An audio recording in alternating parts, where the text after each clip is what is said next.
Yani mtu akijaa, akibatizwa, akajawa Roho katika maisha yake yote, anakuwa anaongozwa, anamtegemea Roho Mtakatifu. Kuongozwa na Roho tafsiri yake ni kusalimisha. Salimisha matakwa yako kwa Roho Mtakatifu, mawazo yako kwa Roho Mtakatifu, fikra zako kwa Roho Mtakatifu. Unazisalimisha ili kila unalofanya mwamuzi wa mwisho awe Roho Mtakatifu, kabla hujatekeleza. Hasa wengi tunaishi kiajali, kwamba tunapokwenda kugonga ukuta ndio unarudi kwa Mungu, Bwana Yesu nisaidie, wapi nimekosea? Usiishi kwa ajali. Ya 4 ndio inaitwa nini? Akijaa Roho Mtakatifu. Akijaa Roho Mtakatifu. Naiweka hivyo mimi, wengine walimu wengine wanaweza kuweka zile 3 tu: kujazwa, kujawa na akijaa. Sasa neno akijaa, sumeandika akijaa, neno akijaa ndilo limetafsiriwa upako. Neno akijaa ndio limetafsiriwa nini? Upako. Maana yake nini? Andika tafsiri yake. Ni nguvu ya Roho Mtakatifu inayomfunika, nguvu ya Mungu inayomfunika mtu kupitia Roho Mtakatifu anapokuwa kazini. Nguvu ya Mungu inayokuja juu ya mtu kupitia Roho Mtakatifu anapokuwa kazini au anapokuwa kwenye huduma. Kwa hiyo upako huonekana mtu akiwa kwenye huduma, sio anapanda bodaboda yani sio anakwenda shamba halafu upako anaumwaga kwenye shamba. Jamani, unaonekana mtu anapotumiwa. Yani upako ni ule uwezesho wa kimungu, God's enablement, anapokutumia, ile nguvu inayokuja juu yako Mungu anapokutumia, ambayo huletwa na Roho Mtakatifu kuwa juu yako, ndio inaitwa anointing au akijaa. Maana yake mtu kila anapoingia kwenye huduma yoyote, iwe uimbaji, iwe kuhubiri, iwe kufundisha, iwe mpaka kufagia, tunatakiwa tufanye kwa uwepo wa Roho. Oriabu na Bazaleri hawakuruhusu, walipochaguliwa kufanya nini? Kutengeneza hema ya kukutania, hawakuruhusiwa kutengeneza bila kuwa na upako. Walitiwa mafuta ya kutiwa. Naomba nirudie hapa, ni nguvu ya Mungu inayokuja juu ya mtu anapokuwa kazini. Sasa nguvu ya Mungu huwezi kuichukua uiweke kwenye keki. Nguvu ya Mungu huwezi kuichukua uiweke kwenye chupa. Ni nguvu ya Mungu, maana yake ni it is God in operation. Nguvu ya Mungu hukaa juu ya watu, haikaagi juu ya maji wala miti. Sijui naeleweka Kiswahili hiki? Mimi nasumbuka. Naeleweka? Nasumbuka Tanzania nzima nazunguka. Nikitoka tu anakuja jamaa anagawa mafuta, wanaenda wale waliokuwa wananisikiliza. Nimetoka Tunduma akaja mwingine akaweka chini kule, wakajaa tena wanapokea. Nikasema sasa hiki kibarua Mungu umenipa kizito. Niliwahi kumwambia Mungu nikiwa Tete Mozambiki, hii kazi ya kutengeneza kanisa imenipa gharama sana, mpe mwingine. Mungu akanikemea, akanizuia. Nilipofika ni kwa Dara, nikakuta mtu ameandaa mjumbe wake, sio Mtanzania, ni mtu kutoka Canada, ameandaliwa kwa ajili yangu tu na amekoswa risasi, ilibidi auawe, akapona kwa ajili yangu, ili akutane na mimi, amalize ujumbe, arudi Canada.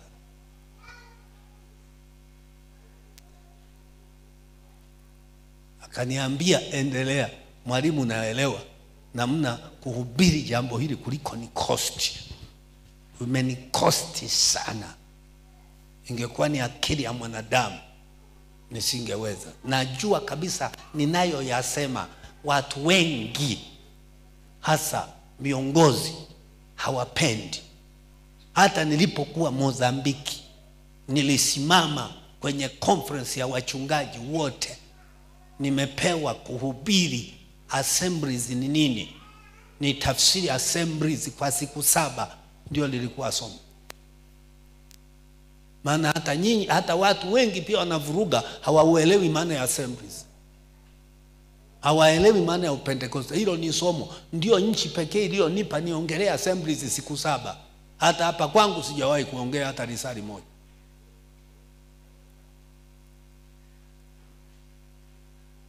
Nimefika mahali nguvu zikashuka. Unajua kuna wazungu wakaenda kwa askofu mkuu, wakamwambia, we don't need this man in Mozambique. Wakamwambia, hatumtaki huyu mtu hapa nchini. Wazungu. Yule bwana yuko tafa, akamwambia, you are my friends but you don't have the right to choose friends for me. Ninyi ni rafiki zangu, lakini hamuna haki ya kunichagulia marafiki. Na hicho kitu alikuja mwenyewe askofu mkuu kuniambia.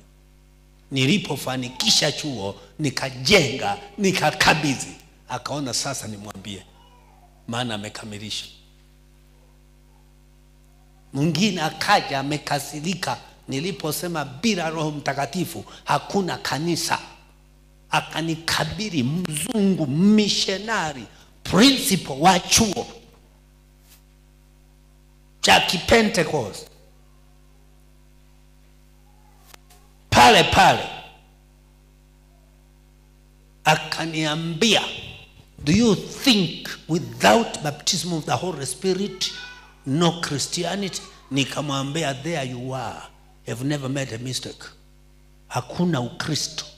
Akasema, that is all the Pentecostal heresy. Akasema hiyo ni imani potofu ya Upentekoste mkongwe. Yani kuamua kujazwa Roho ni imani potofu ya Upentekoste mkongwe. Kwa hiyo wao wana Upentekoste wa kisasa. Ni missionary tough kutoka Canada wa PAG, ambao wa pili baada ya Assemblies of America ikaja PAC, Pentecostal Assemblies of Canada. Huku kwetu inaitwa PAG. Anasema kujaza Roho Mtakatifu ni old Pentecostal heresy. Nikamwangalia, nikamwambia, you are backslidden. Na mimi nikamwambia, ulishaanguka, umerudi nyuma. Akabadilika uso. Nikaona huyu jamaa anaweza akakunja ngumi, nimwache. Nikaondoka, nikamwambia, askofu, angalia jitu lenu, mmeleta jitu la hatari. Kaniambia, askofu, mwache na muelewa. Nikasema, ala, kumbe. Nawaambia, hata tunapokaza kujazwa, wako watu wa Pentekoste, wachungaji wanasema sio lazima. Mtu akiokoka, Roho tayari yuko ndani. Hiyo imani ipo ya kwamba mtu akizaliwa mara ya pili na Roho anaye. Sasa nikwambie, kuna imani kuu mbili. Kuna baptism subsequent to, kuna yani regeneration, baptism subsequent to regeneration. Lakini ipo initiation, incorporation. Na kutafsiria, wako kundi linaloamini kwamba mtu anapompokea Yesu tu na Roho tayari ameshajazwa. Hiyo tunaita initiation incorporation. Wako tunaoamini ya kwamba kuokoka, kuzaliwa mara ya pili ni tukio moja, na kujazwa Roho Mtakatifu ni tukio lingine, subsequent to. Ninyi wasomi hawa wa initiation incorporation, Google Dr. Dani, Google FF Bruce. Unayeamini kwamba ni matukio mawili tofauti, Google Dr. Menzie, Google Rogers Rostad. Mabingwa hao wanne ndio hawa wawili wameuokoa upentekoste. Dr. Menzie, Dr. Rogers Rostad. Hawa wawili ni msomi kweli kama Bruce, ni tough, lakini ana favor initiation incorporation. Sijui nimeenda mbali au niko pazuri. Wangapi wananielewa? Maana hizo imani mbili ndizo zinazotembea mpaka leo. Na sasa tatizo ni kwamba kadiri hawa wanaotenganisha haya mambo mawili wanapopoa kiroho, wanaelekea kwenye kukubali. Hawa hawawezi kuja au mmoja akiokoka, lakini kama kundi kadiri linavyozidi kupoa linazidi kurudi huku. Na sehemu kubwa sasa makanisa, wachungaji sio wa madhehebu yale yasiokoka, wa kwetu TAG, Pentecosti, FPCT, yani makanisa haya unaoita ya Pentecosti, wengi wamerudi huku kwa sababu mkazo juu ya ujazo wa Roho Mtakatifu ni sasa ni kwa makanisa moja moja. Na asilimia kubwa ya kila kanisa ninapoongea ni Wakristo wameokoka, lakini hawajajazwa Roho na kunena kwa lugha. Kila kanisa wanaonena kwa lugha kwa uaminifu original, sio ile ya mpata dakika 5 wamesha kaa kwenye kiti hata kabla mhubiri hajasema tukae. Hapo hata ukisikia nchanja dakika 2 wamesha kaa. Hapo hakuna roho, ni mazoea, imitation. Mtu akijaa nguvu anasimamishwa tu na kiongozi, kwa kuwa pia tukijaa nguvu hatugeukagi punguani. We can communicate. Research ya Denzel Miller, missionary wetu, alikuwa Malawi, ameandika kitabu chake kikubwa mwaka 2009 kukiwa na kongamano pale Majumba 6. Alifanya research 2009, kanisa la Assemblies of God Africa lilikuwa na washirika milioni 15. Research ikasema waliojazwa Roho Mtakatifu na kunena kwa lugha ni milioni 2.5 mpaka 3. 12 milioni ni wa assemblies wasio na roho. Na pamoja na assemblies kuwa na hali hiyo, ndio mpaka sasa inaonekana kanisa lenye nguvu katika makanisa yote ya Kipentecost. Mengine sasa yanapumulia mpira. Maana mengine ukienda Kigoma, wapi, Rwanda, Burundi, Kongo, kule kote ni Swedish Pre-Mission, wanavaa hirizi, wanafanya kila kitu. Si huko tu, hata Tabora hapa nilikwenda kuhubiri Nkinga wakati fulani. Kakuta mmoja mzee alikuwa mzee wa kanisa, alikuwa anafanya kazi. Tukamwambia umejaza Roho Mtakatifu? Akasema Roho Mtakatifu ni majaliwa. Sije nikataja na majina ya watu, maana naelekea kutaja majina ya watu. Nimezunguka nchi za kusini mwa Afrika, nimeombea maaskofu hawajajazwa Roho Mtakatifu, maaskofu wa majimbo. Nimeombea wachungaji wengi hata hapa nchini, very to say. Nawapongeza sana. Hata Dodoma hii namshukuru sana mchungaji yule ambaye nilikuwa nahubiri mahali fulani, akaleta kwaya. Ni zamani huko nyuma. Alipoona nguvu za Mungu akanifuata, akasema naomba wasaidie wana kwaya wangu, baadhi yao wanavuta sigara. Nilipoanza kufundisha Roho Mtakatifu akanifuata, akaniambia na mimi Roho Mtakatifu alishanitoroka. Sasa namsifu sana. Nikasema Baba Mungu, namuombeaje huyu mtu aliyetoroka Roho Mtakatifu? Maana nikimuombea nyumba ofisini hajazwi huyu. Unaombea mchungaji ofisini hajazwi roho. Yaani ni kazi ngumu. Roho Mtakatifu nisaidie. Bwana akanipa jambo gumu. Mwambie atoke mbele saa ya kuombea. Nikamwambia ili ujazwe, nitakapoita wa kujazwa, toka mbele. Alikuwa mnyenyekevu. Ninapoita kama sasa nitakavyoita, akawa wa kwanza kupiga magoti. Kule kunyenyekea kukamfanya ajazwe. Na alipojazwa yeye, watu wake wote walijazwa. Nimeombea wengi Tanzania hii, wengine nisiseme, lakini wanaonisikia na viongozi wanafahamu wapi na wapi tumeombea, wanafahamu.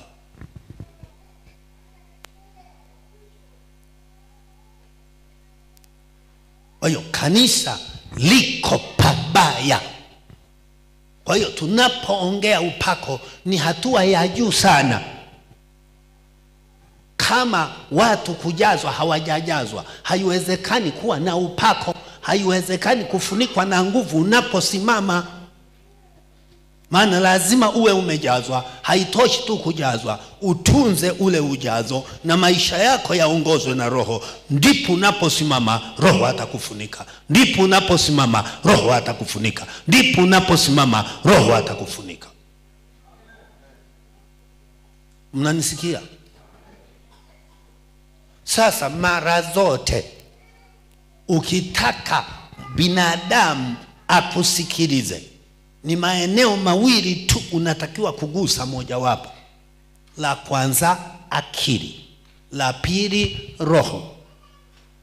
Na mara zote kanisa linapopoteza nguvu za roho haliwezi kugusa roho ya mtu. Kwa hiyo wanarudi kwenye usanii ambao unagusa nini? Akili. Hata ibada zilipoharibika huko ilibidi ziingizwe usanii mwingi. Hata Zaburi, wakisema Zaburi inaimbwa Zaburi, anafika hapa hata Bwana kae nanyi, lazima ipambwe. Umeelewa? Hivyo unanielewa?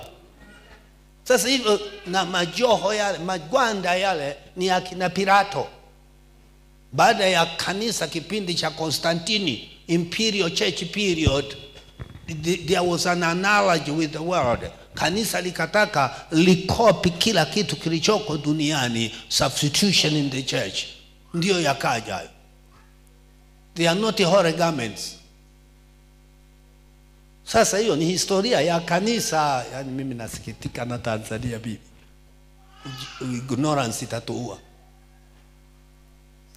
Sasa mumenisikia? Sasa watu walipoona ule upako wenyewe kuja juu yao ni ngumu, ikabidi watengeneze artificial upako wa bandia. Kwa hiyo vikatengenezwa vitu vya upako. Sasa hilo tu ni tatizo. Hakuna vitu vya upako. Upako huletwa na Roho. Vitu haviwezi kuleta upako, wala haviwezi kubeba upako. Anointing inabebwa na Roho, anakuja juu yako, anakupaka yeye. Roho Mtakatifu amenitia mafuta. He has anointed me. Jamani, mnanielewa? Imekaa vizuri au mmechoka? Kwa nini narudia? Ninaongea halafu watu baada ya hapo tu akienda kwenye TV anaona jamaa linamwagia maji, watu anadondoka, anasema yes. Yani anapotoka pale pale, na bila kujiuliza hayo maji yanayosababisha mtu aanguke ni maji gani?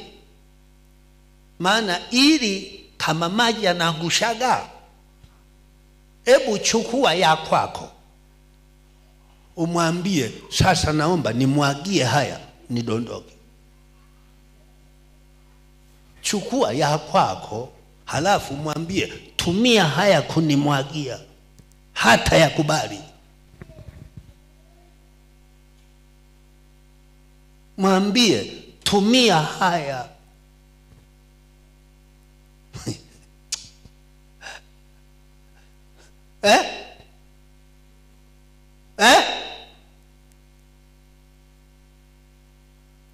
Ayo mafuta nunua ya kwako, mwambie, mafuta ninayo, nimekuja nayo, yatie upako haya.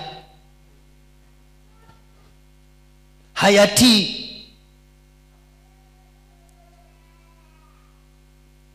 Naomba kanisa linisikie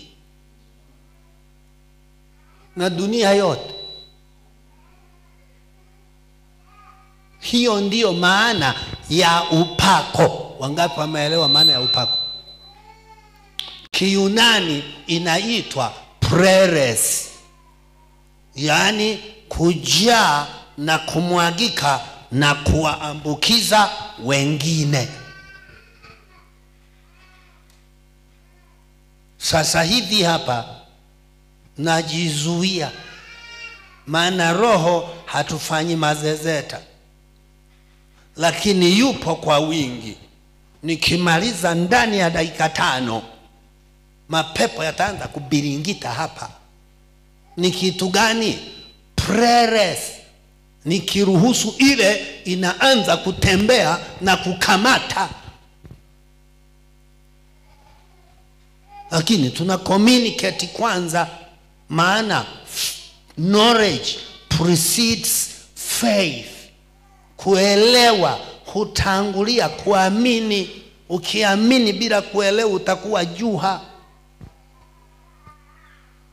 Hilo la kwanza, maana ya upako katika Biblia ni akija. Ukiona popote Paulo akija, Petro akija, Yesu akija, nani akija? Tafsiri yake anointed with the Spirit. Kiswahili kinachotumika ni upako. Akiwa katika upako. Akija maana yake akiwa katika upako. Kwa lugha ya Agano la Kale, akiwa ametiwa mafuta, akiwa kwenye mafuta ya kutiwa. Hakuna mafuta ya kupaka. Yale ya kupaka yalikuweko, hawakuwa na aina moja ya mafuta. Haya mafuta ya kutiwa, narudi sasa Agano la Kale. Agano la Kale sasa, mafuta yalitumika kwa kazi gani?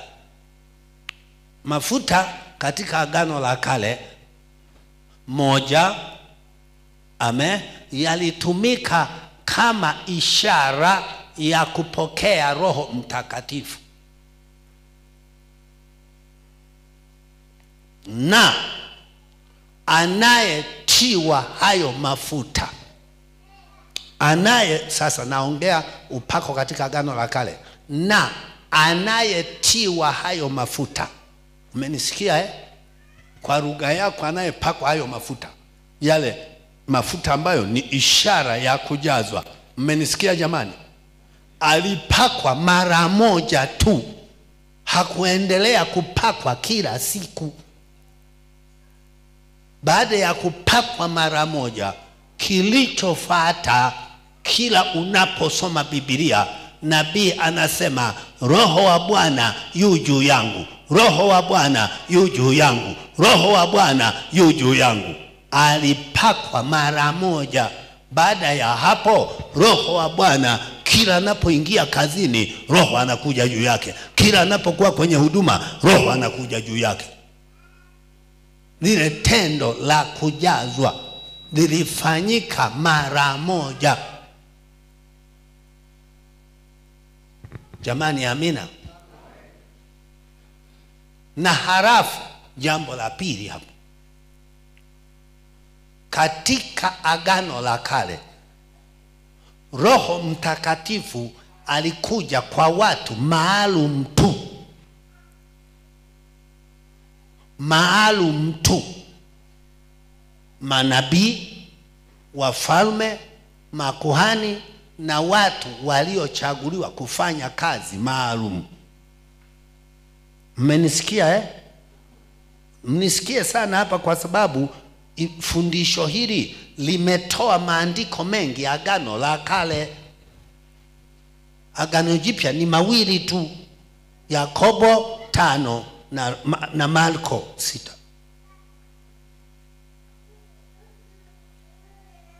Sasa nisikilize, katika Agano la Kale walipakwa mafuta, walitiwa mafuta watu maalum tu, kwa sababu muda wa kujazwa Roho kwa kila aaminie ulikuwa bado. Kwa hiyo weka neno kwa hiyo hapo, kwamba Agano la Kale hawakupakwa washarika wote, hawakupakwa wote wanaoabudu. Sasa hawa wanaopaka watu wote wanatoa wapi? Maana Agano la Kale hawakupaka wote, walipakwa watu maalum tu.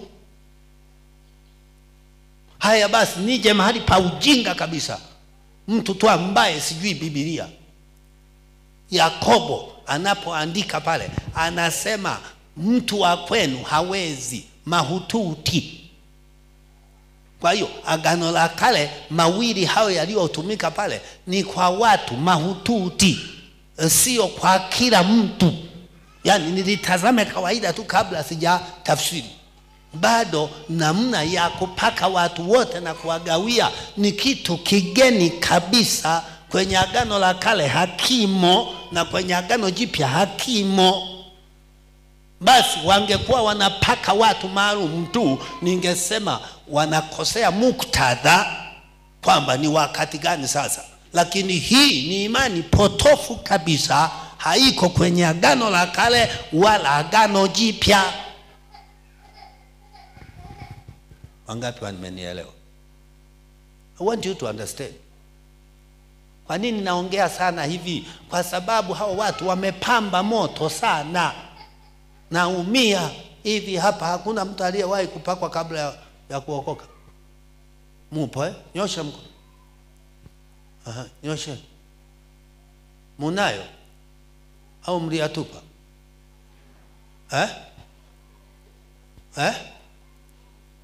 Mlitupa? Nyosheni mkono. Nyosheni mkono tu wote. Usiogope. Kwa hiyo tunao wengi. Basi shusha.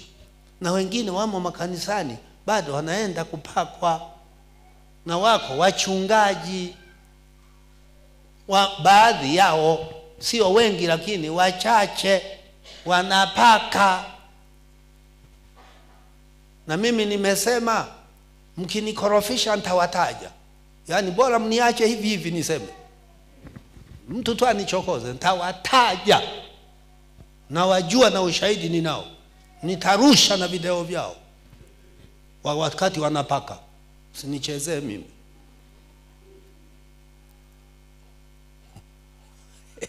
Hata wanichezee tu mimi. Maana kuna wewe sasa unachokoa.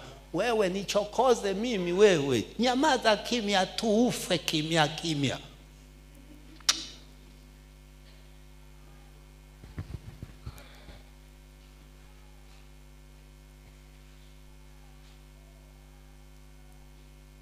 Na nina watu wengine wa imani, alikuja jamaa mama mmoja nabii anayefanya hiyo, nimuombe mimi.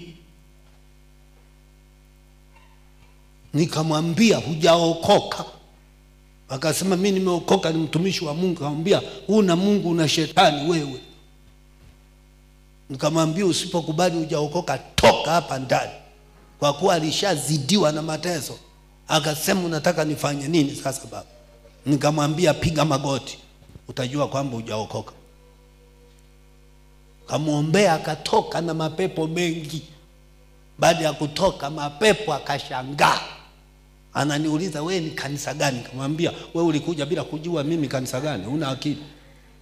Na amekuja ofisini kwako. Wewe TAG ndio. Akasema, mbona wengine walishakuja, mimi nimewapaka. Nitajia, akataja, nikasema wameanguka wote. Kwa hiyo ukinichezea nitawaita waliokupaka wewe. Unyamaze.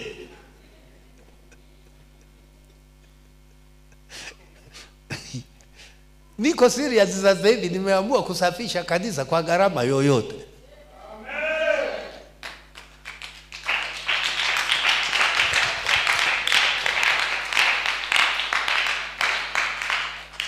Yaani ni afadhali wa Pentecoste waliopo sasa hivi washindwe kunicontain, waniambie hatukutaki, niko tayari, kuliko kunyamaza. If you can't contain me, put me out. I'm ready for that. But I will never pull myself out. Nimo humu paka kieleweke.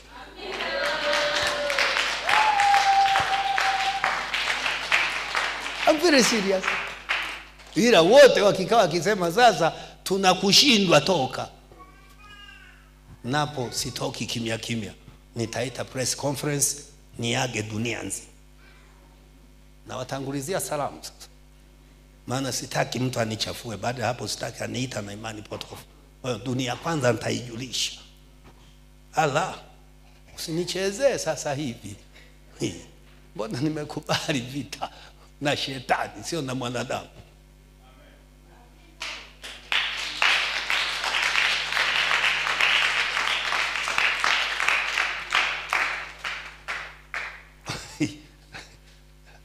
Amina. Lazima tukubaliane upentekoste ni upi. Ili kinachoniuma ni hiki kizazi cha sasa hivi. Tukinyamaza, hiki kizazi hakitakuwa na upentekoste, hakitakuwa na kanisa kabisa. Ndugu zangu, nenda mashuleni, nenda vyuo vikuu, hawaelewi upentekoste. Ni vitu hivi vinaendelea. Nasikia vibaya. Mimi nimalize mwendo, niache kanisa likiwa na hali hii. May God forbid. Mungu apishe mbali.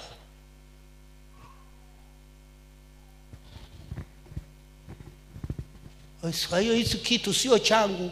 Wenye akili muelewe, hiki kitu sio changu. Maana ni maximum risk I'm taking. I know that. Lakini it's not mine. It's divine.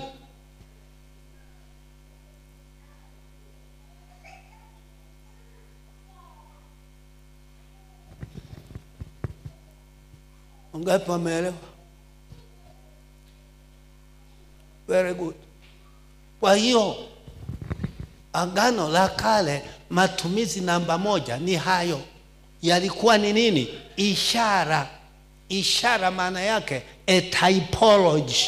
Kuna kitu tunaita typology, kitu kinachosimama badala ya.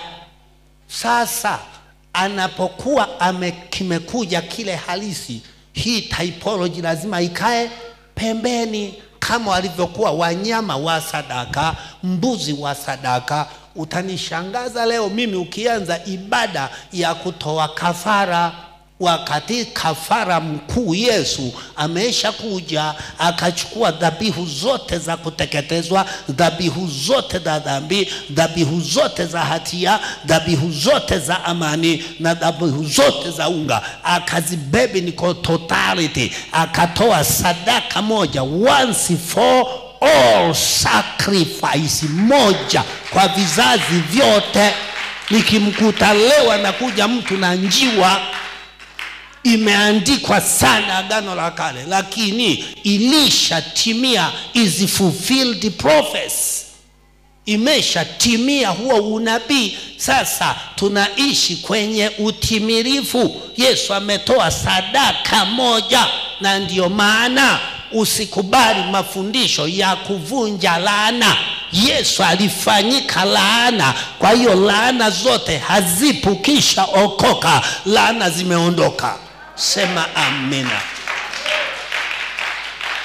Hatuna sababu ya kukomboa mzaliwa wa kwanza, kwa sababu mzaliwa wa kwanza wa Misri ilikuwa typology ya mzaliwa wa kwanza Yesu Kristo. Akishatokea yeye ndio limbuko, mzaliwa wa kwanza kati ya wazaliwa wengi sisi. Kwa hiyo hatuhitaji yule wa tumbo lako, mpe bata, mabakuri na uwele. Yeye hana mamlaka, wala sio lango lako la baraka. Sisi tunabarikiwa kupitia mzao wa Ibrahimu. Yesu Kristo ndio sosi, chanzo cha baraka yetu. Semeni amina wote.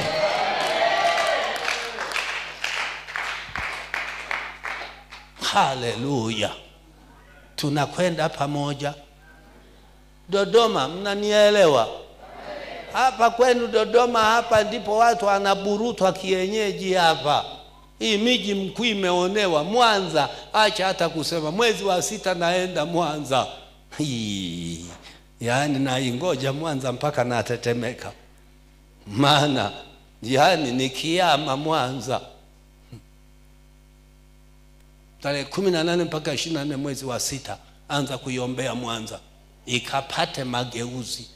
Na jiandaeni wachawi wote na washirikina. Kwanza hamwezi chochote. Baba yangu ndio alikuwa mkuu wenu, na yeye mwenyewe alishindwa. Ndio alikuwa mkuu wao, baba yangu mwenyewe. Wachawi wa Usukumani, yeye mwenyewe alibounce. Wataniweza hao wanafunzi wa baba?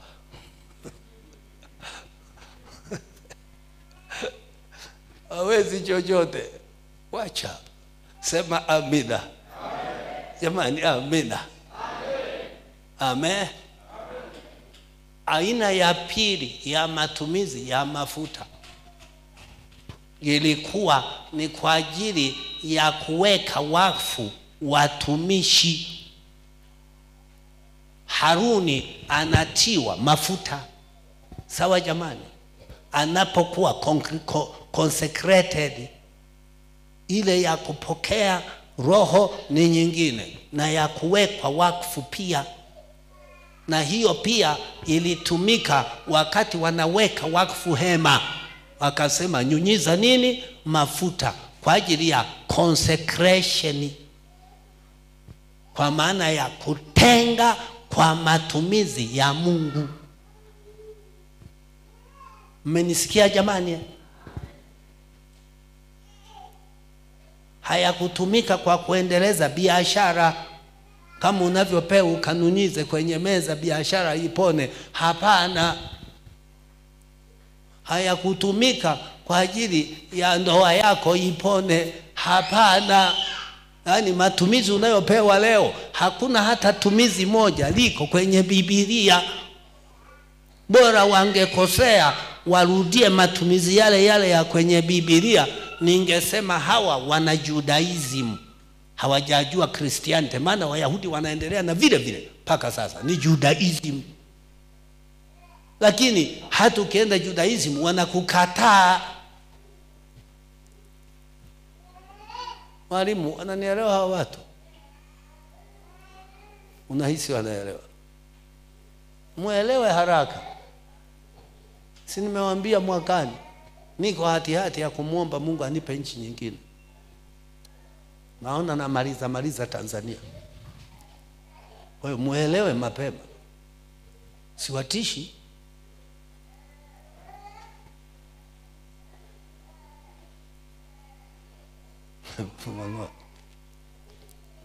Jamani, amina. Aina ya tatu ya matumizi yalikuwa. Sasa haya yote ni mafuta tofauti, sawa? Haya ninayoyataja sasa ni mafuta tofauti, sio yale ya kutiwa. Ni mafuta katika mila na desturi za Israeli yaliyotumika kama dawa, medicinal purposes. Ndiyo hayo yaliyotumika kupaka wagonjwa. Walikuwa na mafuta yao ambayo yanatumika kama dawa. Mmenisikia? Lakini mnisikie nye. Na hawakutumia wao tu, yalitumika hata nchi nyingine. zilitumia mafuta. Nenda ka Google use of oil in the ancient world. Google tu use of oil in the ancient world, watakuletea. Jamani wasomi, mbona hamgugugi? Watu wana Google dansi, wana Google pornography, hawa Google Biblia. Mguguge na mguguge na Biblia.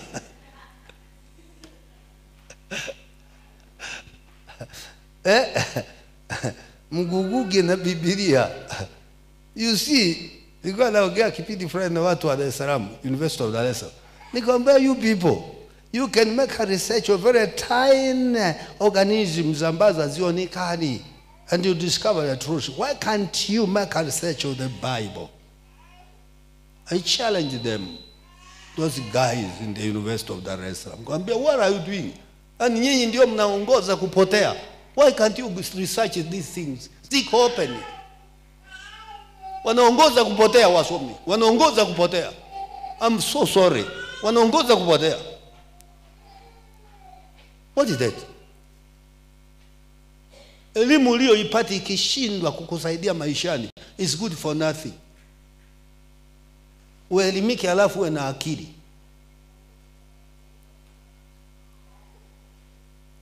Jamani, tumeelewa? Tumeelewa? Yalitumika for medicinal purposes. Google oil for medicinal purposes in Israel, itakuletea. Mnanisikia, lakini nawapa na vichwa vya kugugia.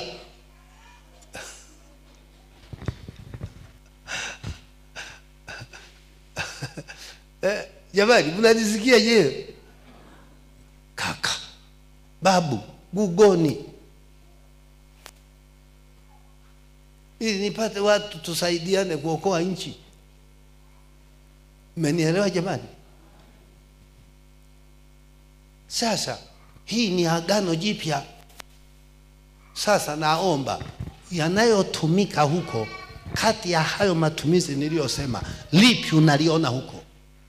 Hakuna hata moja. Au kama wanasema hii ni dawa, basi waseme ni dawa, wasiseme yana nguvu za Mungu, waseme ni dawa. That will be understood. Agano la kale hakuna mafuta ya kutiwa, walioambiwa wayanywe.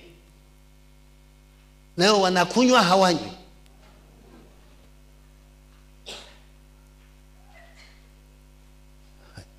Paka hapo sijaeleweka Dodoma. Ndio maana nikasema ukimwona mchungaji wa namna hiyo wa TAG au wa kanisa lote la Kipentekoste, hama hilo kanisa kama anatumia vitu hivyo. Naongea hadharani kwenye TV, mwenye neno anifuate. Hama.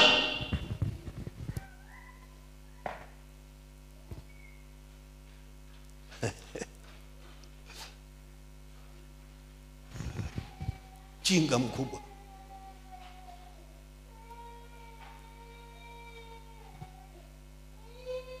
Naenda Dar es Salaam, na kwenda redioni nikatangaza, na kwenda na kwenye TV ya kawaida nikawashe moto.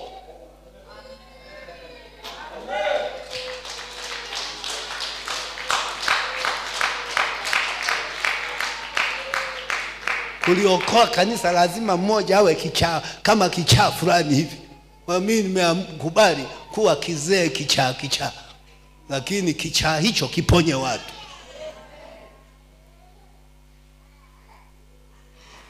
Mnaelewa, hata katika kanuni ya uongozi duniani, nchi ikifikia maximum corruption inataka rais kichaa, au hamuelewi?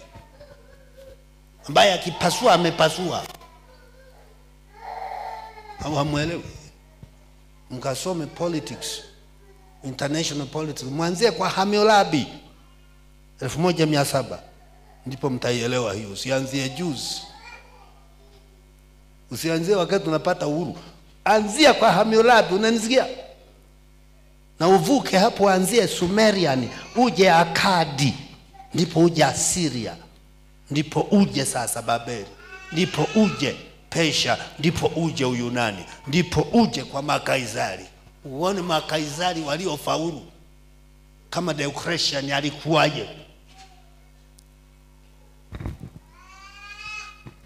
Sidanganyane hapa duniani.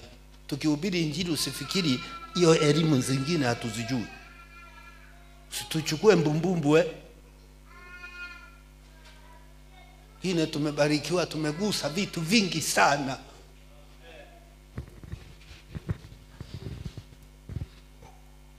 Chizonde mira mburi Kisukuma. Kisukuma li ng'ombe lize huwa haliendi na ng'ombe. Wanalichanganya na mbuzi. Linakuwa lenyewe kubwa lakini halitembei. Aza Msukuma akikwambia utitwe ndemira mburi, maana yako unanichukua unichanganya na nini? Na mbuzi. Hiyo kesi mbaya sana.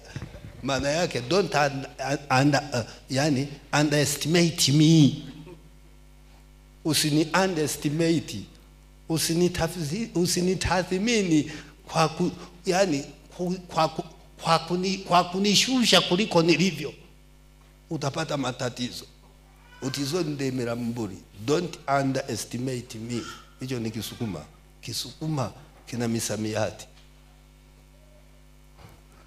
Kibena mnasemaje? Haipo.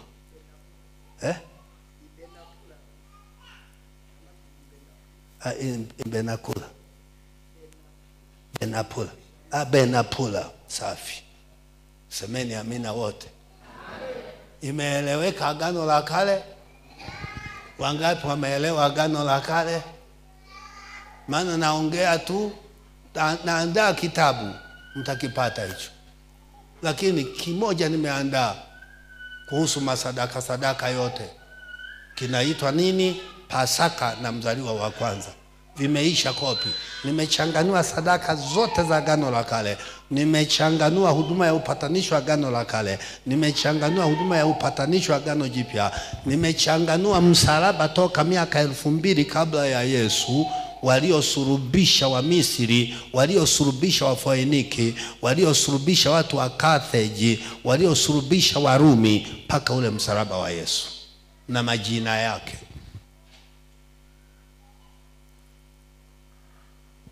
Vitabu vimeisha hivi.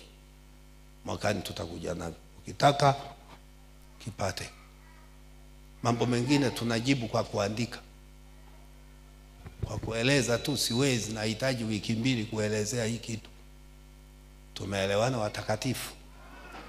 Dodoma mko sawa sawa? Maana nataka baada ya hapa kuanzia kesho, msema kibibi, tunawasha moto hapa nani stop. Yaani anakuja mgonjwa hapa, sio kwamba amkute mchungaji, akute mtu yeyote, anaombewa anaondoka. Akute mbusie inaimba, anaombewa anaondoka. Akute sekretari, anaombewa anaondoka. Ndio kanisa hapa. Manara, mnanisikia? Mchangamke. Nimeangalia hata mnapokemea pepo mwingine anafanya hivi, utafikia anafukuza nje kwenye nyama. Nasema sasa hawa na wahurumia safari hii kwa kuwa ni wachanga. Safari ijayo mtakiona cha moto. Na kamata toa pepo hiyo mwenyewe, kamati ya pepo toa pepo, na wapa pepo moja moja, kutandike makofi kwanza, ikuchanie siketi, ndio tunakusaidia. Ongea fanya hivi kama ongea toka. Toka.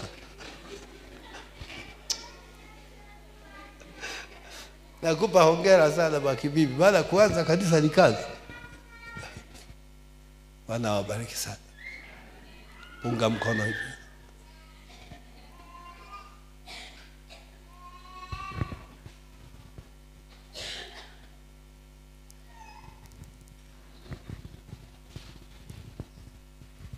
Ngoja. No. Ni yule mtoto. Basi mwache. Baba njoo, tulia nahitaji kuonana na wewe, njoo mwanangu. Pata kiti tu. Aya, mtoto wa thamani sana. Ni nani? Pasco? Excellent my son. Get seated here. Kaa hapa rafiki. Utulia sasa nimalizie. Sawa Excellent. Safi sana. Tulizana tu kidogo alafu mambo yatatokea mazuri. Haya. Very good. Very good. Hapo hapo. Very good. Ni yule kijana ambaye alikuwa. Amen. Amen. Amen. Tumefurahi sana pasi kwa kukuona. Tulikuombea hata jana. Asante kwa kurudi salama. Amen. Umeelewa? Very good. Mzuri bwana. Asante sana Eliza kumleta mtoto. Very good. Amen. Tazame huko. Tumeelewana hapa? Pamekaa vizuri? Nara mupo? Mnanielewa? Hamuelewi bado? Wangapi walisikia kipindi katoto kanakula kichwa cha mtu Muhimbili? Kuna kesi hii ilisikika. Nyosha mkono kama ulisikia. Nyosha mkono. Simlikasikia Mnajua huyo mtoto ni nani? Huyo mtoto ni Mustafa. Alipita, wameshakatisha wachawi wawili wa kupita angani kanisani kwetu, wakadondoka. Mmoja alidondokea Karakata shuleni. Nimetangaza wachawi hakuna kuruka, akajidai kuruka. Akadondoka shuleni, wakamkamata. Na wengine wakahama saa 5 asubuhi, wanatoka majumba sita wanakimbilia wapi? Vingunguti. Wamechelewa. Badala ya usiku saa 5 asubuhi hapa Kariki. Sasa haka katoto kalidondoka, kalikuwa kanakatisha na bibi yake wakitokea Masasi. Kakadondoka pale relini. Mmenielewa? Asubuhi watu wamekazunguka, wamevaa kichawi kabisa. Ikabidi waite polisi, tuko karibu na polisi pale. Polisi wakaenda, walipokaangalia hivi ni kachawi hatari, na kenyewe ni katoto kanajaribisha kuroga pale pale. Nashukuru Mungu tunakaa vizuri na kituoni pale. Ndipo wakafanya nini? Wakaniita, mzee njoo tusaidie haka. Kwanza walisema tukapeleke kanisani, nikasema hapana. Kuna polisi wengine wabishi, nikatolea hapo hapo kwa OCD. Ndio mambo yatakaa vizuri. Hala. Na nikaona sasa ili ikae vizuri siendi mwenyewe. Ninatuma vijana ili waelewe watu kwamba hii kazi sio kila lazima mchungaji. Tulituma vijana, wakaenda, wakatoa kile kipepo, kikarudia hali yake. Ndio kikaeleza maelezo magumu hayaandikiki kwenye madaftari ya polisi. Ikabidi waanze kufuatilia, napo kuna mengine yanaona. Wakasema tukiweka rock hapo kesho hakapo na milango imefungwa. Kwa hiyo wakaniomba mchungaji tutunzie. Kwa hiyo niliwatunzia miezi 3. Sasa kitu kilichonifanya niongee hilo ni ninyi wanara. Kwa nilikuwa napanga timu za kukaa nako. Sasa kuna timu moja ikafanya makosa siku moja. Lile kanisa letu nadhani urefu hapa mpaka hapa ni mara 2 hapa Naweza kafika mara. Yaani unavyoona hapa ongeza tena kama hii. Ndio urefu wa kanisa letu. Mara 2 ya hii. Linachukua watu 5,000 na kitu ile jengo. Ni go down kubwa. Sasa wako ndani wamezubaa, sijui walilala wapi. Wakasha ulikuwepo na wewe hiyo timu? Wewe timu yako ilifanya vizuri. Huyo timu yake ilifanya vizuri. Wakashangaa kako juu kabisa. Kwa mfano mwe hapo mshangae kako wapi? Juu nje kule kwenye paa, sio hapa. Kako nje juu. Aliyekapandisha hajulikani. Wakanipigia simu, baba mchungaji, nikasema ndio. Mustafa yuko juu ya paa. Wenzenu niliwaambia hivi, mshusheni. Mkishindwa kumshusha na wafuta dini. Mkishindwa kumshusha na wafuta, na ningewafuta kabisa. Siwezi kuwa na wajinga wa namna hiyo mimi ambayo pepo tu iwashinde. Sasa kama ni kukanyaga, ni kupasua bahari, watapasua ambao wanashindwa na pepo. Na nilikuwa serious, ningewafuta wangetafuta mchungaji mwingine. Siwezi kuwa na mishirika mizembe kiasi hicho. Unakwenda maana mimi ndio nikisimama kanisani ndio kiongozi wa kikosi, si ndio? Halafu wewe una askari wanaokufuata hawajui hata kugoa kibunduki. Sasa wewe una askari hapo yani hajui hata kugoa kivi, anaibeba kama kuni hivi bunduki, ndio anakuja amebeba hivi, ndio hao ndio anakufuata. Mtafika anabeba hivi bunduki. Wakajipinda, maana nilikuwa serious. Wakajipinda, walipojipinda baada ya nusu saa wakashangaa kapo tena hapa. Wakanizambia baba ameshuka. Nikasema sasa mmenusurika kufukuzwa. Na kikosi cha pili nacho kikafanya uzembe, chenyewe likuwemo. Kalipotoroka wakaja ukapatia kibamba. Wakaniambia tulikuwa nako hapa, hakajulikani kalikoenda. Nikasema jikunjeni, yani apatikana asipopatikana mnapotea ninyi na hamtaonekana hapa duniani. Wakajipinda, ndio simu ikapigwa kako kituo cha polisi Kimara, ndio wakaenda kukileta. Nikasema safi. Nikawashukuru polisi kwa kunipa object lesson, kitu cha kufanyia experiment kwa watu wangu, mazoezi. Nimeliongea hilo kwa ajili yenu ninyi watu wa Nara.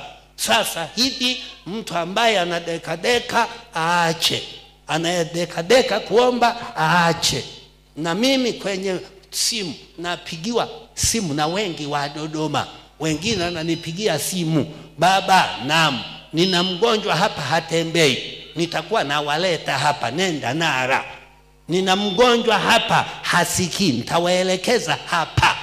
Halafu nije nisikie, unajua baba mchungaji, alipofika mchungaji hakuwepo, hama hili kanisa, kasali makaburini.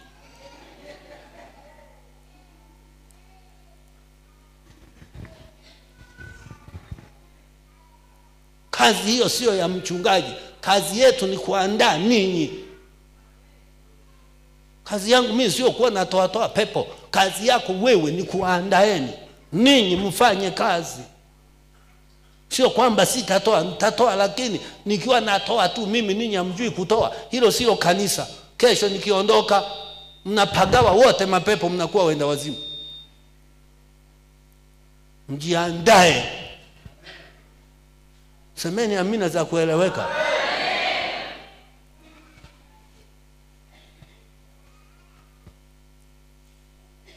Amina.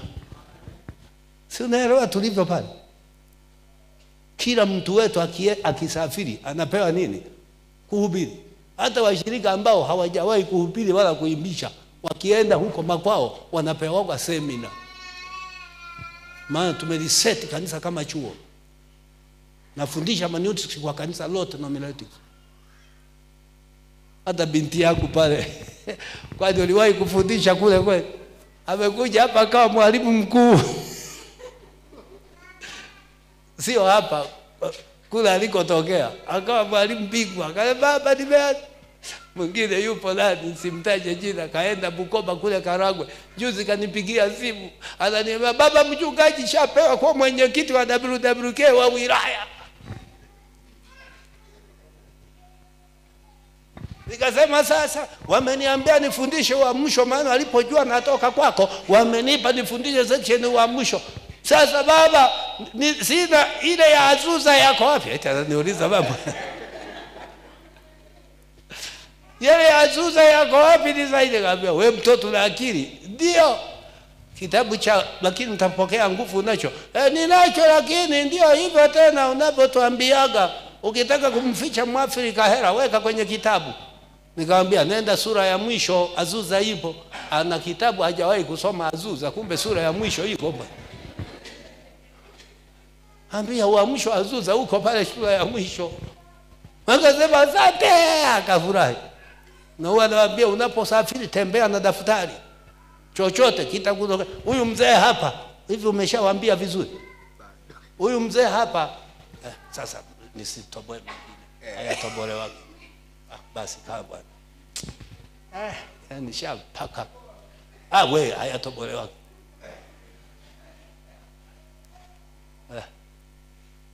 Yeye ndio anajua namna ya lugha kuiweka. Mimi naweza nikakosea. Lakini hata kifaru hivyo hivyo alipokuwa Afrika ya Kati alianzisha makanisa. Nikisema ulianzisha kanisa nitakuwa nimekosea. Safi.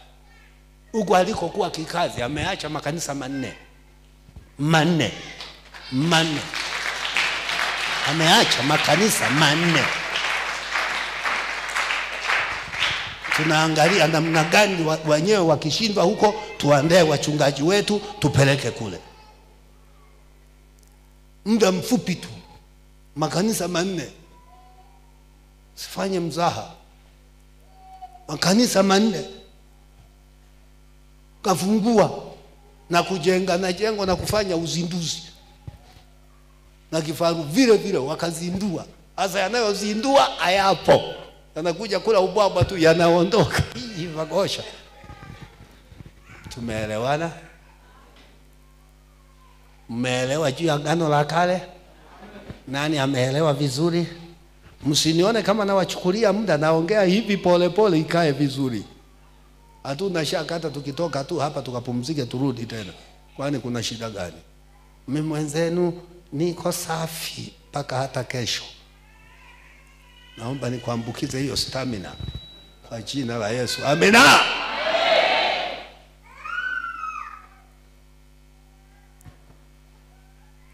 Kwenye Agano Jipya. Kwenye Agano Jipya. Amina. Kwenye Agano Jipya.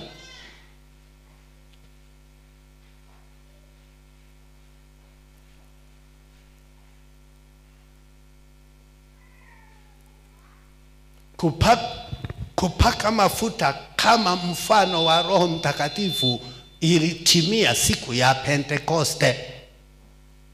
Kupaka mafuta kama mfano wa kujazwa ilitimia siku ya Pentekoste. Tangu siku ya Pentekoste, transition ya Agano la Kale, yote ya Agano la Kale kuhusu Roho Mtakatifu yakakaa pembeni, ikaja njia mpya ya kupokea Roho Mtakatifu. Njia mpya ya kupokea nguvu. Njia hiyo ni nini? Ni kumpokea Roho moja kwa moja. Ni Roho mwenyewe kuja moja kwa moja, sio kupitia mfano. Agano Jipya anakuja moja kwa moja. Na Yesu ndio mbatizaji wa Roho.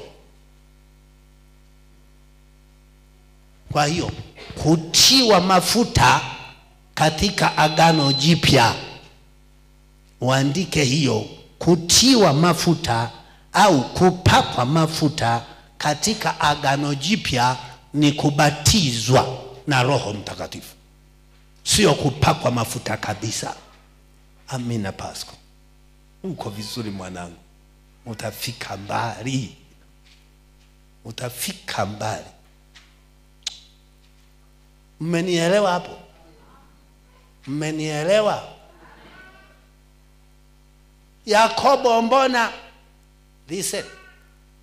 Ile ilikuwa ile ya 3. Kupakwa mafuta kama tiba, medicinal purpose. Moja. Lakini namba 2, Yakobo anaandika kwa Wayahudi. Hiyo waraka inaenda kwa kabila 12 za Wayahudi. Wao lugha wanayoweza kuielewa kuhusu Roho ni lugha yao ya muktadha wa Agano la Kale. Marko je? Sawa, Marko ni transition period, kipindi cha mpito, hata Roho hajashuka. Kwa hiyo ni lazima hapo katika sura ya 1 mpaka ya 4 ya kila Injili kuna kipindi cha mpito. Agano la Kale yametumika kidogo. Mfano, Yesu kutahiriwa siku ya 8, Yesu kupelekwa hekaluni. Amepelekwa hajapelekwa? Hajaenda na njiwa, kaenda na njiwa. Sasa tuseme sasa tuendelee na njiwa? That's transition period. anatutoa sasa agano la kale kutuingiza agano jipya. Na agano jipya limetangazwa lini? Golgotha, siku anapokata roho, anaposema imekwisha, it is finished. Ina maana moja, kila kilichonenwa kuhusu yeye katika Torati na manabii kimetimilika. Ina maana namba mbili, kazi zote za Ibilisi na mtandao wake wote zimemalizika. Ina maana namba tatu, agano la kale limemaliza kazi yake, anatangaza agano jipya. It is finished. Tetelestai Kiyunani. Kwa hiyo huku anakwenda, ndio maana tumesema pale moja ya kazi yake anapakwa mafuta atangaze mwaka wa Bwana uliokubalika. Neno mwaka pale ni kipindi cha Bwana cha neema kilichokubalika cha agano jipya. Akaanza kazi, akahitimisha kutangaza agano jipya. Kwa hiyo hapa Marko 6 hapa bado hajatangaza agano jipya. Mumeelewa? Hebu angalia baada ya Pentekoste kama kuna mtu alitumia mafuta. Sasa watu waelewe muktadha, exegesis, kanuni ya kwanza ya kutafsiri maandiko, exegesis. Unajiuliza nini maana ya kwanza ya mwandishi wa kwanza kwa wasikilizaji wake wa kwanza? Hilo ndio first question katika kutafsiri Biblia. Usiangukie tu Biblia kichwa kichwa. Unapoona hapo Marko, nini maana ya kwanza ya mwandishi wa kwanza kwa wasikilizaji wake hao walioko kule wagonjwa? Ndipo unakuja ya pili. Je, kuna fundisho la milele ambalo na sisi tunatakiwa kulibeba?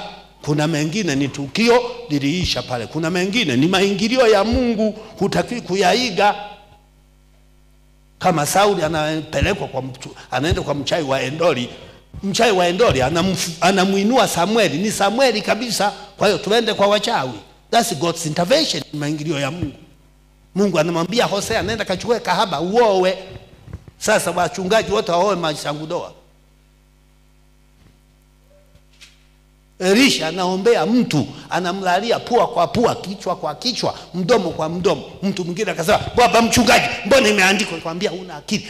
Yaliyoandikwa ni mengi, kwanza wewe unaoyasema ni machache. Ni kuongeze mengine. Sio ya mafuta tu. Nikamwambia Elisha, alilalia kama hiki, mdomo kwa mdomo, pua kwa pua. Nikamwambia sasa kwa kuwa imeandikwa na wewe lala nikulalia. Akasema hapana. Akasema una akili. Sina imeandikwa. Si imeandikwa basi tulaliane tu. Si unataka kila lililoandikwa tulitende lilivyo hivyo hivyo. Basi njoo. Yesu akatema mata, akatoelea matope, akampaka mtu mwenye. Sasa niwaambie wachungaji hapa, tuteme kwenye kibakuri, tutengeneze matope, alafu mtege nyuso zenu. Sawa jamani? Mtakubali leo kupakwa mate Yesu? Sasa imeandikwa haijaandikwa? Usitishike, imeandikwa. Imeandikwa ilimaanisha nini kwa mwandishi wa kwanza, kwa wasikilizaji wake wa kwanza? Pili, je, kuna fundisho linaloendelea pale? Tatu, inamaanisha nini kwetu? Ndio kanuni za kutafsiri maandiko. Mumenisikia jamani? Dodoma nye, mnanisikia? Kwa hiyo agano jipya. Amina? Mmeelewa? Agano jipya. Sisi hatuko kwenye typology, tuko kwenye fulfillment. Si nimeatafsiri hata hayo maandiko mawili jamani, la Marko na la Yakobo? Si nimeatafsiri jamani? Si mmenielewa? Basi basi sasa tumalize. Amina? Upako juu ya Masihi, juu ya Yesu. Upako huu ulifanya kazi zipi? Ili tujifunze. Semeni amina. Sasa punga mkono. Sasa ile darasa la pole pole nimemaliza. Sasa tunakuja dakika chache zinazobaki sasa na kuhubiri. Hebu kaa vizuri, jitikise hivi. Maana tikize hivi, maana sasa hivi ni wakati wa ajali. Wangapi wanaumwa? Wangapi wana matatizo ya kuumwa? Nyosha mkono nione.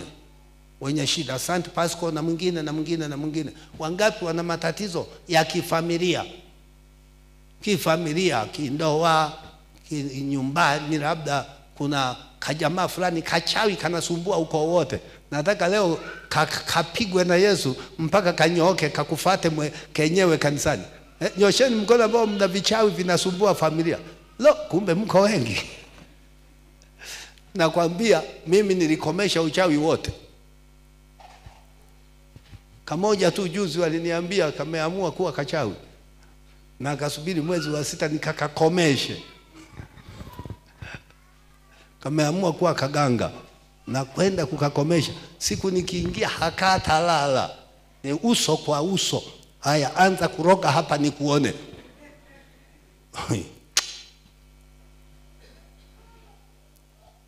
Ambia nionyeshe dunguli yako unaoiamini kabisa, alafu niikamate niipasue, alafu anza kunuiza. Ni face to face, vipembe pembe, choma vyote mpaka atanyoka. Haleluya. Amina. Nisikilize sasa. Roho wa Bwana akawa juu ya Yesu. Mstari ule wa kwanza mpaka wa 13.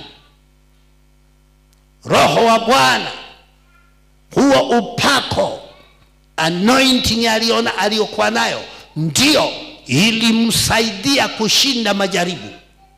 Kushinda majaribu yake yote. Akapakwa na Roho, akaongozwa kwenda nyikani ili wakutane na shetani uso kwa uso. Sema amina. Amen. Punga mkono tena hivi nikwambie amina. Amen. Unataka shetani akukimbie? Unataka majini akukimbie?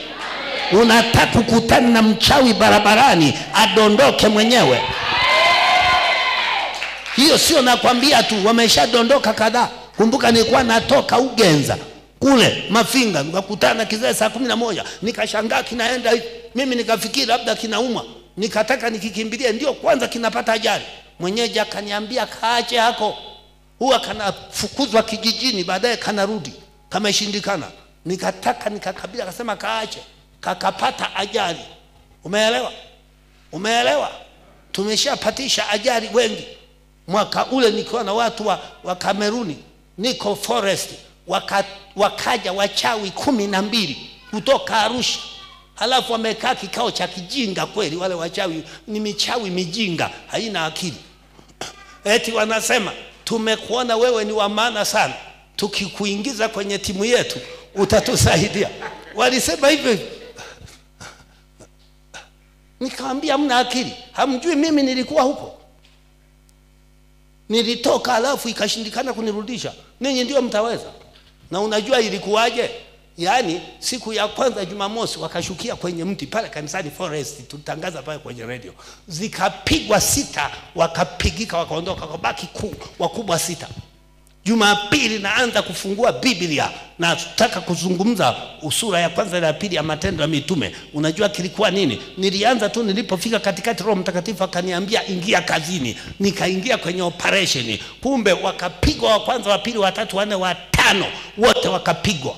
Wa 6 yule wa mwisho, umenisikia, ndege ikaungua. Kwa hiyo akakamatwa. Kwa hiyo alieleza kila kitu live. Huyu aliyebaki akaeleza na ndege akaitoa. Paka nikawa nawaambia hebu jaribisha mlivyokuwa mnaruka. Akawa anajaribisha, wachungaji wanajiandaa kumdaka asije akachopoka. Bahati mbaya sana alikuwa ni mtoto wa form 3. Na kumbe kule Moshi kwao wanamtafuta, amepotea wiki 3 shuleni, ametoweka. Shule ilikuwa inamtafuta. Alafu akasema unajua agenda ilikuwa tukikupata tukufanye mmoja kwenye timu, una nguvu sana ungetufaa. Nikamwambia mlishachelewa nyinyi. Kazi yangu mimi ni kuwatandika viboko.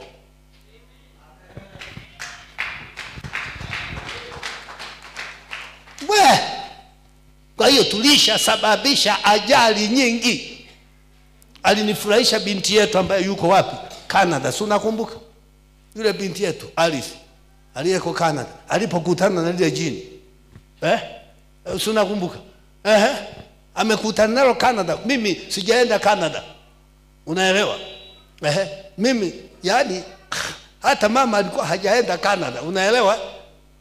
No, alishaenda, amerudi. Amekutana nalo hilo jini, akalikemea. Alipolikemea likafyonya, likasema wewe Magembe tunamfahamu. Sasa akashangaa sana, Magembe amemfahamia wapi? Akanipigia simu akasema, mwanangu, hii sura inajulikana dunia nzima, ulimwengu unaoonekana na usioonekana. Yana confessi, yana hivi unaelewa wewe? Yani hata hapa tuko hapa, yani hali ni mbaya katika ulimwengu wa roho. Manyoni ni tumeiacha imechakaa manyoni. Tunapita kila mji kuhakikisha tunasimamisha kazi ya shetani. Lakini nisikilize nikwambie, nguvu inayotusababisha tukabiliane na Lucifer uso kwa uso sio nguvu ya ugali, sio nguvu ya shule, sio nguvu ya engineering, wala sio nguvu ya udaktari. Ni nguvu ya Roho Mtakatifu. Ule upako ukishapakwa upako, unanielewa? You can face every enemy ukishatiwa mafuta. Unaelewa? Samson alikuwa na vishungi vile vilikuwa vikisimama, Roho wa Bwana anakuja juu yake. Hakuna adui ambaye alishindwa kumkabili. Alimkabili yoyote. Daudi ni mtoto mdogo, lakini alishatiwa mafuta. Goliath mrefu, lakini anamuona kama mdogo. Upako ukija juu yake, unamkabili adui yoyote, unamkabili shetani yoyote, unamkabili mchawi yoyote lazima apishe. Mchawi yoyote lazima akupishe kwa jina la Yesu. Leo washirika wengi wananyolewa nywele watoto wao, wanachanjwa chale, na sikitika ni kukosa upako. Ukiwa umepakwa upako, wakati unalala upako huwa umekuzingira. Kama vile Daudi na Samueli wanaomba, maadui wa Sauli wanakuja, wanakamatiwa pale, wanakamatiwa pale. Mimi niko hapa nimelala usingizi safi, wanakamatwa huko, sina habari, maana nalindwa. Nikwambie kitu, ilikuwa mwaka 88, nilikwenda kuhubiri Gichameda kwa Barabaigi. Ndio tulikuwa tunafungua kanisa wakati ule kijana wangu yuko kule, mchungaji wetu. Na mshukuru Mungu kwa ajili ya yule baba, anaendelea vizuri. Sasa wakati tunarudi, niko na mchungaji wangu, tumepata ka pikipiki 125 kadogo kweli, tunaendesha kutoka Arusha mpaka Iringa. Umeelewa? Tunapitia milima ya Koro, ni mawe matupu, mosozi hizi zikawa haziwezi kukanyaga. Miaka ile tukafika pori fulani lilikuwa limejaa simba, hatuwezi hata kukiki pikipiki. Tulichofanya, tuliingia msituni, tukaraza nyasi, halafu tukaomba kwa jina la Yesu, humu tunamo kanyaga simba asiingie. Sisi tunalala kabisa Yesu. Haleluya. Nataka nikwambie, tuko pale, simba walikuwa nakuja. Unajua simba akija, akifungua macho hivi unaona kama torch, yani mwa tunasema hukanyaki hapa. Sisi tulilala mpaka asubuhi. Tumetoka pale, tulipofika kijiji cha kwanza wanatuuliza, mmelala wapi? Tumelala msitu wa hapa. Na tuliingia ndani kama mita 500, maana sisi tunalala wasije majambazi wakaja wakabeba pikipiki. Sisi tukaingia porini mita 500, halafu tukatengeneza nyasi. Halafu kwa neema ya Mungu, nilipokuwa kule Gichameda, WWK ndio ilikuwa inaanza kujifunza kuzaliwa, ikatoa zawadi kwa nani? Kwa mhubiri, mkeka. Nikasema huu mkeka ulikuwa na sababu, tukatandika tukalala na mpikipiki wetu hapo. Hakuna nyoka, hakuna sisimizi, hakuna tandu wala kipopo cha kutugusa. Kwa nini? Anointing, upako. Sasa hizi ndizo kazi za upako, sio kunywa. Kazi ya upako sio kunywa. Kazi ya upako ni kukabili vita na kumkabili Lucifer. Yani Bwana anakuwa juu yako, unakabili mchawi yoyote, unakabili jini lolote, unakabili shetani yoyote, unamkabili mfuga majini yoyote. Hata kama wanatoka Arabuni, lazima nyoke ashike adabu. Hiyo ndio anointing. Yesu akaenda kupakwa Roho, akakutana na Ibilisi, akapigwa. Jaribu la kwanza akapigwa, jaribu la pili akapigwa, jaribu la tatu akaenda akajikusanya, akaenda kwa muda lakini bado alirudi tena katika huduma. Akaja akamalizia wapi? Msalabani. Pale ndio ilikuwa vita kali ile ya msalaba, ni ya makamanda hawa wawili. Yesu akiwakilisha jeshi la mbinguni na watakatifu, Lucifer akiwakilisha malaika theluthi nzima walioasi pamoja na wenye dhambi. Zikaanza kupigwa. Ilipofika saa 6 mbingu zikatangaza vita, jua likawa giza. Makamanda wawili wakakabiliana. Unaelewa? Zilianza kupigwa, zikapigwa mfano wa Goliath na Daudi. Ilipofika saa 9, nataka nikwambie, shetani alipigwa knockout, sio kwa pointi, ni knockout na kutolewa ulingoni. Na jemadari akatangaza akasema tetelestai. Neno tetelestai ni la kivita, lilitumika katika ni la kiushindi, lilitumika katika michezo ya Kiyunani. Neno imekwisha. Kiyunani tetelestai kwa wapiga mieleka. Bingwa wa kupiga mieleka, anakuja mtu akimpiga analetoa mwingine, akimpiga analetoa mwingine, akiwamaliza wote ndio refa anapiga filimbi. Tetelestai maana yake wamepigika wote, hata inuka tena mwingine yote anatangazwa kuwa bingwa wa dunia. Ndio maana ya tetelestai, kwamba Yesu amemaliza. Akasema tetelestai maana yake shetani na malaika zake amepigwa hata inuka tena. Na hajapigwa tu kwa ajili ya Yesu, Yesu amempiga kwa ajili yetu. Kwa hiyo kupigwa kwa huyo shetani na Yesu kumeletwa kwetu sisi, ili tunapotembea anapigwa, tunapopita anapigwa, tunapohubiri anapigwa, tunapoimba anapigwa, kila mahali anapigwa. Na tangaza nara, mtwangeni shetani bila kumhurumia. Lazima pigwe shetani, lazima pigwe Dodoma, lazima pigwe waganga wa kienyeji, lazima wapigwe, wapiga ramli lazima wapigwe, wafuga majini lazima wapigwe. Lazima dunia ielewe ya Dodoma ya kwamba nara liko jambo la tofauti, ya kwamba nara liko jambo la tofauti.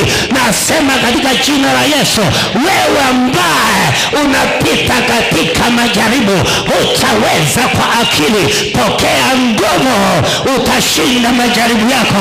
Wewe unayepita kwenye vitu vigumu, pokea nguvu, utashinda.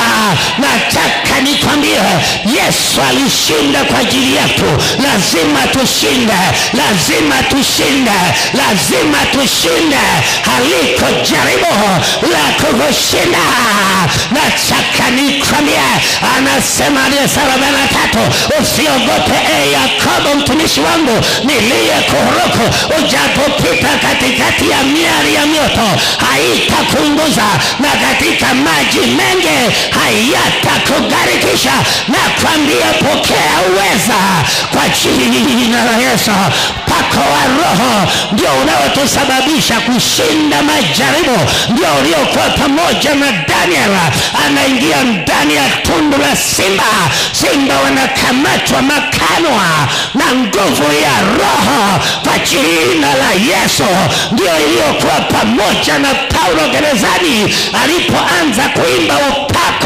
Unaposhuka minyororo ikaachia, malango yakafunguka, si kwa nguvu wala si kwa uweza, bali kwa Roho yake. Pokea nguvu, mtu wa nara, mtu wa Dodoma, mtu wa Dodoma, mtu wa Dodoma, mtu wa Dodoma. Si hilo tu la kushinda majaribu, lakini anasema tena, Roho wa Bwana juu yangu, amenipaka mafuta. La pili, ili kuwahubiri masikini habari njema. Tunahitaji upako katika kuhubiri, tunahitaji upako katika kushuhudia, ili unapoongea na mtu, nguvu ya Roho iende na hilo neno, itie hatia ndani yake.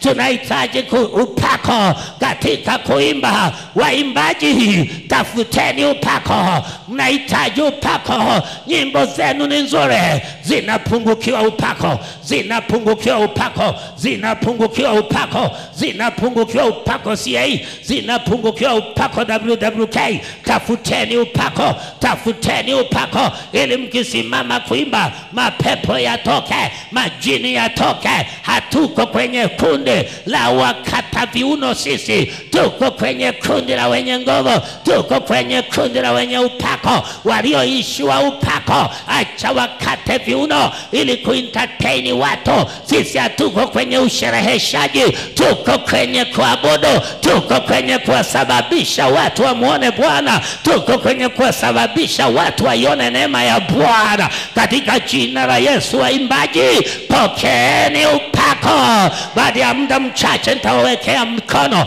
mpokee upako. Waimbaji, pokeeni upako, pokeeni upako. Waimbaji, nyosha mikono yako. Mwombaji, pokea upako. Tunahitaji upako katika maombi.